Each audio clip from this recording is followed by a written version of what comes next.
Good morning to all of you. तो आज का हमारा टॉपिक क्या है? Structure of DNA. कोई बता सकता है कि what is the DNA? Anyone? Yes. हाँ, तो DNA is the deoxy ribo nucleic acid. ठीक है, ये तो फुल फॉर्म आप बता रहे हो, मैं पूछ रहा हूँ एग्जैक्टली डीएनए है क्या? कोई बताए, आप में से कोई भी बताने की कोशिश करे कि डीएनए है क्या। Yes, doctor Harsh, doctor Nitin. Okay, मैं ही बताता हूँ। DNA is the linear polynucleotide. ठीक है, सिंपली बस ये लिखते हैं what is the DNA. DNA is the linear polynucleotide, या आप ऐसे भी लिख सकते हो कि इट इज़ द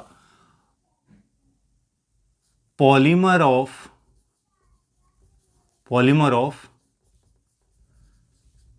न्यूक्लियोटाइड।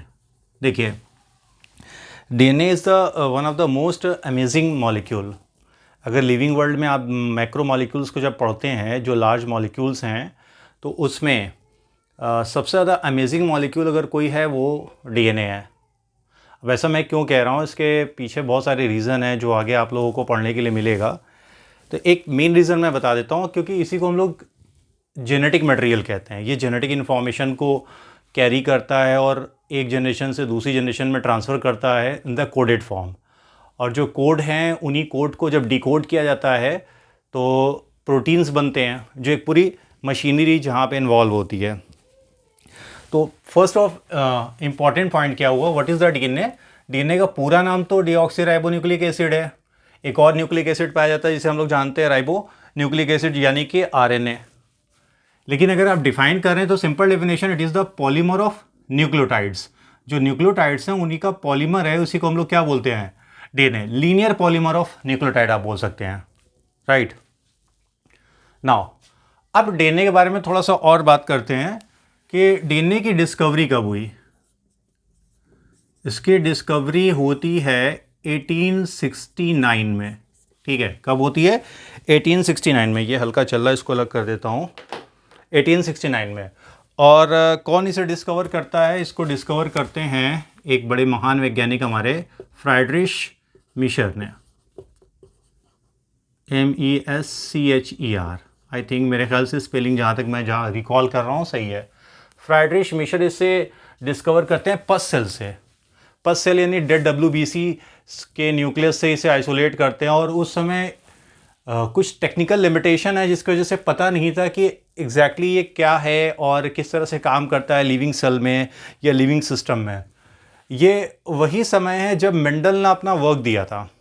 ठीक है, मेंडल ने अपना वर्क दिया था, मतलब 2 से 3 साल पहले अगर आप जाइए तो 1866 और 1865, 3 से 4 साल पहले मेंडल ने अपना वर्क दिया था। और मेंडल जीन को फैक्टर बोल रहे थे, कोई फिजिकल एग्जिस्टेंस नहीं बता पा रहे थे कि फैक्टर कहाँ लोकेट करता है, उसका क्या केमिकल स्ट्रक्चर होता है। तो कुछ समय के बाद इसकी डिस्कवरी हुई और फ्राइड्रिश मिशर ने इसे न्यूक्लिक एसिड नाम नहीं दिया बल्कि न्यूक्लिन कहा, है ना। क्या इसे इन्होंने कहा? न्यूक्लिन। फिर आगे बहुत सारी प्रोसेस चलती गई, बहुत सारे इस पे वर्क होते चले गए। और आप जब पढ़ेंगे तो 1953 में बड़ा फेमस मॉडल आया डीएनए का, जिसको प्रपोज किया था वॉटसन और क्रिक ने। ठीक है, डबल हेलिकल मॉडल के नाम से हम लोग जानते हैं।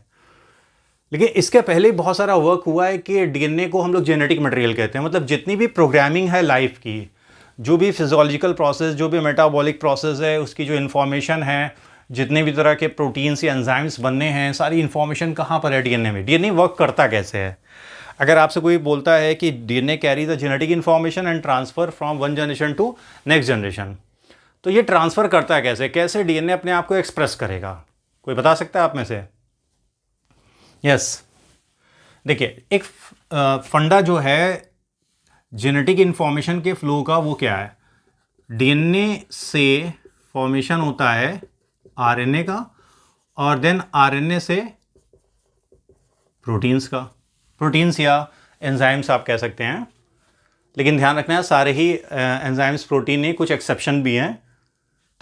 डीएनए से आरएनए बना, इस प्रोसेस को हम लोग ट्रांसक्रिप्शन, और आरएनए से जब प्रोटीन बना तो इसे हम लोग क्या बोलते हैं? ट्रांसलेशन कहते हैं। और डीएनए से अगर डीएनए बन रहा है तो इसे हम लोग क्या बोलते हैं? रेप्लिकेशन। ये जो जेनेटिक इन्फॉर्मेशन का फ्लो हो रहा है, देख रहे हैं आप किस तरह से कि डीऑक्सीराइबोन्यूक्लिक एसिड से इन्फॉर्मेशन कहाँ जा रही है? राइबोन्यूक्लिक एसिड के पास। और राइबोन्यूक्लिक एसिड से इन्फॉर्मेशन किसके पास जा रही है? प्रोटीन के पास। तो प्रोटीन क्या है? Protein is the polymer of amino acid, RNA is the polymer of ribonucleotide, DNA is the polymer of deoxyribonucleotide. अब न्यूक्लियोटाइड में डीऑक्सीराइबोन्यूक्लियोटाइड क्या होते हैं, राइबोन्यूक्लियोटाइड क्या होते हैं, ये सब आगे डिस्कस करेंगे। तो सारी जो प्रोग्रामिंग है, पूरे लाइफ की हमारी जो प्रोग्रामिंग है, वो सारी प्रोग्रामिंग यहीं पर है। पूरा मास्टर प्लान जो आपकी ज़िंदगी का है, लाइफ का है, किसी भी सेल की, किसी भी लिविंग बीइंग की अगर बात कीजिए, किसी भी लिविंग की बीइंग की, तो वहाँ पर जो प्रोग्रामिंग है लाइफ की, वो कहाँ पर मौजूद है? डीएनए में मौजूद है।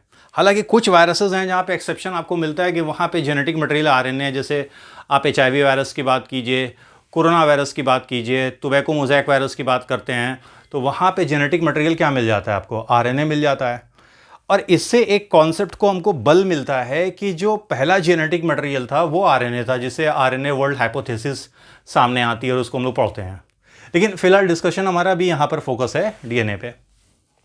तो वाटसन क्रिक मॉडल आया 1953 में। इसके पहले बहुत सारे वर्क हुए ये प्रूव करने के लिए कि डीएनए जो है वो जेनेटिक मटेरियल है।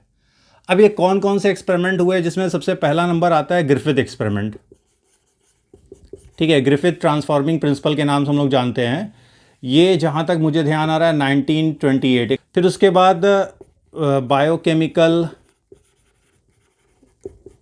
कैरेक्टराइजेशन वाला एक्सपेरिमेंट होता है, और यही एक्सपेरिमेंट इस एक्सपेरिमेंट को और ज़्यादा एलोबरेट करता है। भाई ग्रिफिथ ने अपने एक्सपेरिमेंट में ये बताया था कि जो नॉन वायरुलेंट बैक्टीरिया है वो वायरुलेंट में चेंज हो जा रहा है, यानी आर बैक्टीरिया जो है वो इस बैक्टीरिया में चेंज हो रहा है, लेकिन कैसे चेंज हो रहा है ये पता नहीं है। इसके बारे में वो एक्जैक्टली नहीं बता पाया कि कौन सा केमिकल जिसकी वजह से ये बदलाव हो रहा है। तो उस एक्सपेरिमेंट को और ज़्यादा एलाबोरेट और कंफर्म करने के लिए, ये बताने के लिए कि वो कौन सा केमिकल है ग्रिफिथ एक्सपेरिमेंट के दौरान जिसकी वजह से non pathogenic bacteria pathogenic bacteria में कन्वर्ट हो रहा है, ये सारी चीज़ें आप पढ़े होंगे। तो वो एक्सपेरिमेंट चलता है 1933 से 1944 के आसपास। 3 साइंटिस्ट यहाँ पर इन्वॉल्व थे, एवेरी, मैकलियोड और मैकार्टी। अब भी यानी इस एक्सपेरिमेंट के बाद भी बहुत सारे उस समय के जो वैज्ञानिक थे वो ये नहीं मान रहे थे, या जो लोग थे उस समय के वो ये मान के चलते थे कि protein is the genetic material, कोई आरएनए कोई जेनेटिक मटेरियल कह रहा था।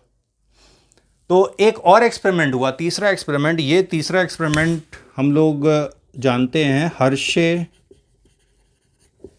चेज एक्सपेरिमेंट के नाम से, जो हुआ है 1952 में, राइट।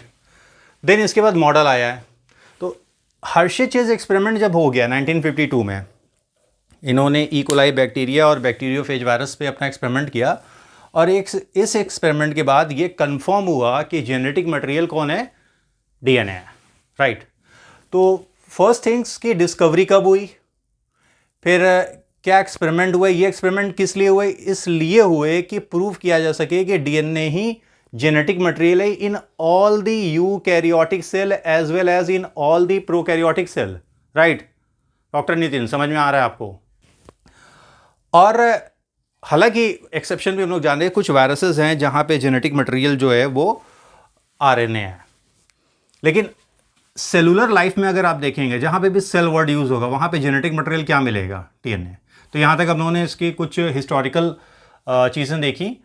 फिर जब वाटसन और क्रिक मॉडल आया, उसी के बाद क्रिक ने बोला कि जो डीएनए का रेप्लिकेशन है कि डीएनए रेप्लिकेट कैसे करता है, तो इन्होंने बोला कि mode of DNA replication semi conservative है।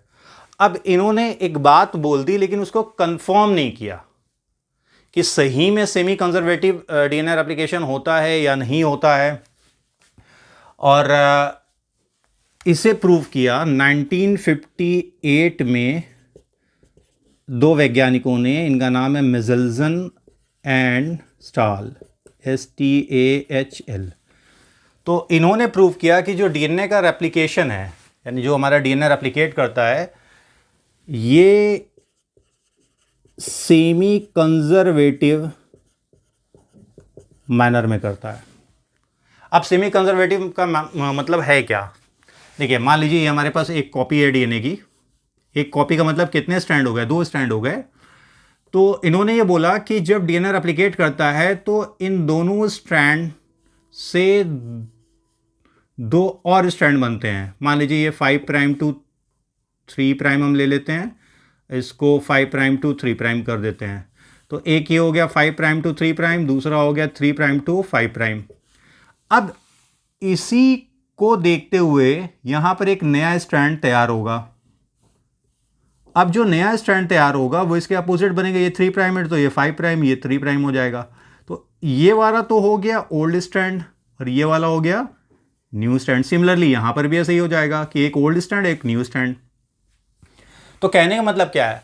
आधा स्ट्रैंड तो ओल्ड है और आधा स्ट्रैंड यहां पर क्या है? नया है। यानी आधा कंजर्व किया गया और आधा नया बनाया गया। इसी कारण इसे बोलते हैं सेमी कंजर्वेटिव। डीएनए एप्लीकेशन में इसे डिटेल में हम लोग पढ़ेंगे, या जस्ट हमने आपको बता दिया। तो what is the DNA?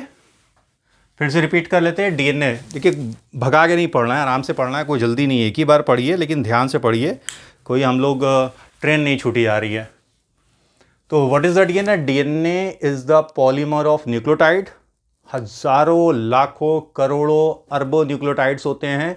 Depend करता है कि ऑर्गेनिजम्स किस तरह की सेल के डीएनए की बात हो रही है, किस टाइप के ऑर्गेनिज्म की बात हो रही है। जैसे ह्यूमन की बात करें तो हैप्लॉइड कंटेंट अगर देखें तो वहाँ 3.3 इंटू 10⁻9 बेस पेयर पाए जाते हैं या न्यूक्लियोटाइड्स पाए जाते हैं। डिस्कवरी किसने किया? फ्राइड्रिश मिशर ने। और नाम क्या दिया? न्यूक्लिन। कब किया? 1869 में। फिर मॉडल कब आता है? डबल हेलिकल मॉडल 1953 में। किसने दिया? वॉटसन और क्रिक ने। ठीक है, हम जानते हैं कि सारी ही जेनेटिक इन्फॉर्मेशन या ज़िंदगी की जो भी इंफॉर्मेशन है वो प्रोग्राम्ड कहाँ पर है? डीएनए में। डीएनए से क्या बनता है? आरएनए। आरएनए से क्या बनता है? प्रोटीन। और प्रोटीन जो बनेगा वो स्ट्रक्चरल प्रोटीन हो सकता है या फंक्शनल प्रोटीन होगा, या दोनों ही तरह के प्रोटीन बनेंगे। और फिर बॉडी का जो मेटाबॉलिज्म है या जो भी रेगुलेटरी प्रोसेस है वो रेगुलेट करेंगे प्रोटीन्स। इंफॉर्मेशन कहाँ से आ रही है इस प्रोटीन को बनाने की? डीएनए से आ रही है। और ये इंफॉर्मेशन कॉपी कौन कर रहा है? आरएनए कर रहा है। तो डीएनए से आरएनए बनने की प्रोसेस को क्या बोलेंगे? Yes, transcription. और आरएनए से प्रोटीन बनने की प्रोसेस को ट्रांसलेशन। फिर कुछ एक्सपेरिमेंट हुए जो ये प्रूव करने के लिए कि डीएनए ही एक्चुअल में जेनेटिक मटेरियल है। पहला एक्सपेरिमेंट ग्रिफिथ एक्सपेरिमेंट हुआ, फिर उसके बाद बायोकेमिकल कैरेक्टराइजेशन होता है, और फिर लास्ट में हर्शे-चेज एक्सपेरिमेंट। इस एक्सपेरिमेंट के बाद 100% कन्फर्म हो गया कि DNA is the genetic material, not RNA and not protein, या कोई और केमिकल जेनेटिक मटेरियल नहीं है। फिर वॉटसन और क्रिक ने बोला कि जो डीएनए रेप्लिकेशन है, खास करके क्रिक पे यहाँ पे मैं कोट करूँगा, क्रिक ने कहा कि जो डीएनए का रेप्लिकेशन है वो सेमी कंजर्वेटिव मोड में होता है। तो semi conservative mode of DNA replication को कंफर्म या प्रूव किसने किया? मिज़ल्सन और सहाल ने अपने एक्सपेरिमेंट से कंफर्म किया। तो this is about the little story, ठीक है, डीएनए की छोटी सी स्टोरी हो गई। नाउ अब डीएनए के बारे में कुछ चीज़ें और समझते हैं कि डीएनए पाया कहाँ जाता है। जैसे अगर आप प्रोकैरियोटिक सेल की बात करिए, ठीक है, प्रोकैरियोटिक सेल, तो मान लो एक सिंपल प्रोकैरियोटिक सेल मैं बना दे रहा हूँ, बैक्टीरिया ही ले लेते हैं। तो यहाँ पे आपको लोकलाइज्ड कहाँ करेगा डीएनए? डीएनए लोकलाइज्ड करेगा साइटोप्लाज्म में, और इस स्ट्रक्चर को हम लोग क्या नाम देते हैं? न्यूक्लियोइड। तो डीएनए कहाँ आपको दिख रहा है? साइटोप्लाज्म में। वहीं अगर यूकैरियोटिक सेल की बात करें, कोई भी यूकैरियोटिक सेल जैसे एनिमल सेल की बात करें, तो वहां पे डीएनए आपको कहाँ नजर आएगा? न्यूक्लियस में। ठीक है, डीएनए कहाँ नजर आएगा? न्यूक्लियस में। एक बात और ध्यान रखना है कि जो यूकैरियोटिक सेल हैं वहाँ पे कुछ ऐसे सेल ऑर्गेनल्स भी हैं जिनमें डीएनए पाया जाता है। जैसे अगर हम लोग बात करें तो एनिमल सेल में माइटोकॉन्ड्रिया। इसी तरह से अगर प्लांट सेल की बात करें, प्लांट सेल में आपको न्यूक्लियस के अलावा एक स्ट्रक्चर और मिलता है जिसे हम लोग क्या बोलते हैं? क्लोरोप्लास्ट बोलते हैं। तो क्लोरोप्लास्ट का अपना डीएनए होगा, माइटोकॉन्ड्रिया का अपना डीएनए होगा।